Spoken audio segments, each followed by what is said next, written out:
नमस्कार मित्रांनो, आपल्या प्रत्येकाच्या घरात देवघर हे सर्वात पवित्र स्थान मानले जाते. देवघर म्हणजे श्रद्धा, विश्वास, सकारात्मक ऊर्जा आणि मन शांतीचे केंद्र. पण अनेक वेळा अज्ञानामुळे आपण काही अशा वस्तू देवघरात ठेवतो ज्या परंपरेनुसार टाळाव्यात असे मानले जाते. या श्रद्धा आणि वास्तुशास्त्राशी संबंधित समजुती आहेत. त्यांना वैज्ञानिक नियम समजू नयेत. आज आपण अशाच 7 वस्तूविषयी जाणून घेणार आहोत, ज्या देवघरात ठेवणे अनेक परंपरांमध्ये योग्य मानले जात नाही.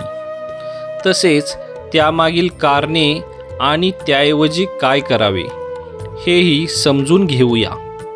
त्यामुळे हा व्हिडिओ शेवटपर्यंत नक्की पहा. सर्वप्रथम लक्षात ठेवा की देवघर हे नेहमी स्वच्छ, शांत, सुवासिक आणि प्रसन्न असावे. देवपूजा करताना मन निर्मळ असावे आणि देवघरात अनावश्यक वस्तूंचा ढीग नसावा. कारण जिथे स्वच्छता आणि सात्विकता असते तिथे मनाला समाधान मिळते. पहिली वस्तू म्हणजे तुटलेल्या देवतांच्या मूर्ती ठेवलेले असतात. अनेक घरांमध्ये वर्षानुवर्ष तुटलेल्या मूर्ती किंवा फोटो ठेवलेले दिसतात. परंपरेनुसार अशा मूर्ती देवघरात ठेवू नयेत असे मानले जाते.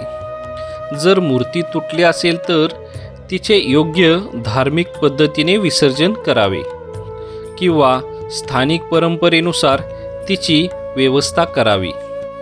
त्या जागी नवीन आणि स्वच्छ मूर्ती प्रतिष्ठित करावी. दुसरी वस्तू म्हणजे फाटलेले किंवा खराब झालेले देवांचे फोटो. देवतांचे चित्र जर फाटलेले, डाग पडलेले किंवा रंग उडालेले असेल तर ते बदलणे अधिक योग्य मानले जाते. देवघरात नेहमी स्वच्छ आणि व्यवस्थित फोटो असावेत. खराब झालेली चित्रे आदराने बाजूला काढून योग्य प्रकारे विसर्जित करावीत. तिसरी वस्तू म्हणजे सुकलेली फुले आणि जुने हार. पूजा झाल्यानंतर अनेक दिवस फुले तशीच ठेवली जातात. पण सुकलेली फुले नकारात्मकतेचे प्रतीक मानली जातात.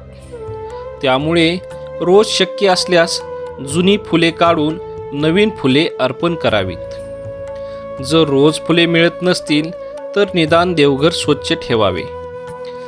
चौथी वस्तू म्हणजे रिकाम्या अगरबत्तीच्या पाकिटांचा, कापसाचा, कागदाचा किंवा प्लॅस्टिकचा कचरा.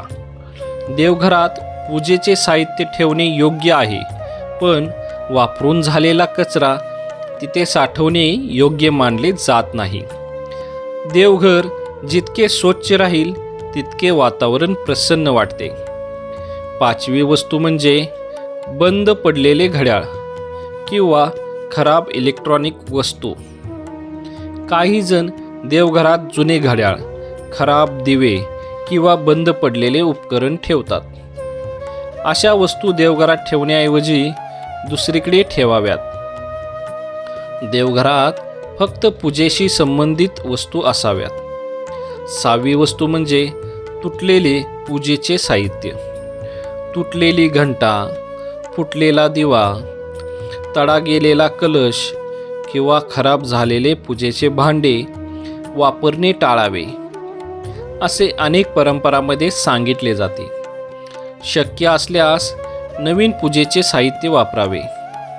7वी वस्तू म्हणजे अनावश्यक पैसे, बिले, किल्ल्या, औषधे किंवा रोजच्या वापरातील वस्तू.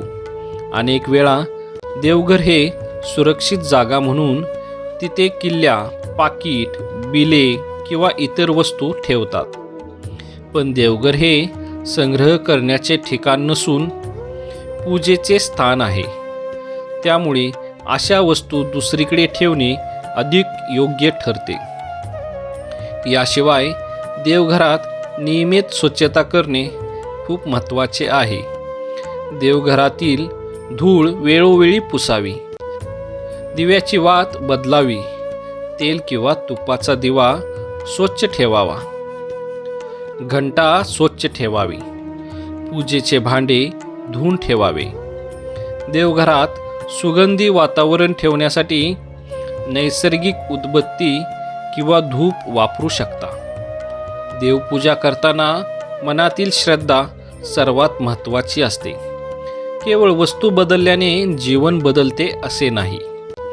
चांगले विचार, प्रामाणिकपणा, मेहनत, संयम आणि इतरांशी प्रेमाने वागणे ही सुद्धा ईश्वर भक्तीचीच रूपे आहेत.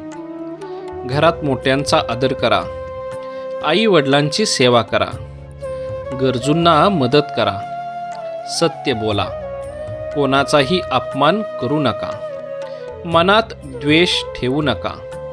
देवापुढे बसताना कृतज्ञतेची भावना ठेवा. रोज काही मिनिटे नामस्मरण करा. शक्य असल्यास एक छोटा श्लोक किंवा मंत्र म्हणा.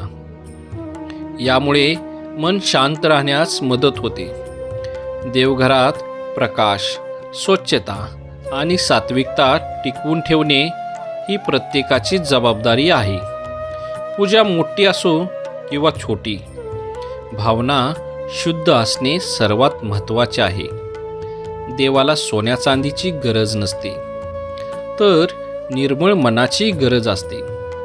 जर देवघर लहान असेल तरी हरकत नाही. ते स्वच्छ आणि व्यवस्थित असणे अधिक महत्त्वाचे आहे. रोज दिवा लावा. नमस्कार करा. मनापासून प्रार्थना करा आणि दिवसाची सुरुवात सकारात्मक विचारांनी करा.